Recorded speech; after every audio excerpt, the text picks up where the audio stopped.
All right, so in this lecture, we are going to be going over the paint bucket or the fill tool and the gradient tool. So let's start with the paint bucket tool first. Paint bucket tool is pretty simple and straightforward. I just have a new layer here with a little mask created so we're not going all over the place, and we're just gonna fill in this elephant. So all you have to do is pick whatever color it is you want to use. Make sure you have your foreground color, not your background color if you're in Photoshop, and you simply tap what you want to fill. The cool thing about the fill bucket tool is that will fill in whatever selection you've made. So if you use a lasso tool or something, like say you only want to fill in this spot with the paint bucket tool, it'll only go inside that selection.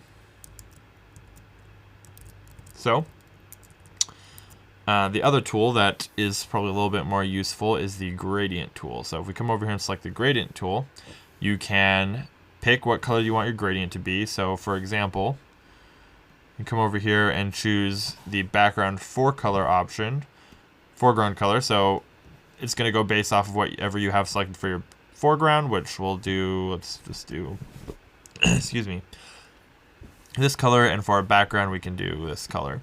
And then what you'll do is you'll take your little pointer here and drag it and let go, and it will fill it in with whatever color gradient you picked.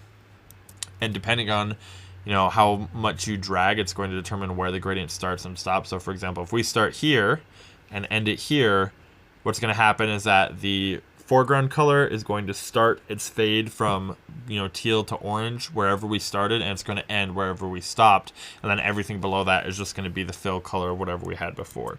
So if you want a really smooth large gradient, you're going to drag it all the way like that. And if you want a quick sort of abrupt gradient, then you would start it more like this and end it a lot sooner. I mean, you can even have it be real sharp like that. I mean, it's almost not even a gradient.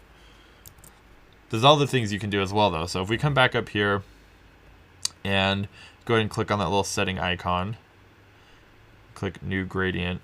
Oh, wait, actually, that's not what we want to do. We want to click on this. There we go. If you click on that, you can create your own custom gradient. So, for example, if this is your gradient here, you can slide this. What this will do is determine where the transition for the gradient is going to be.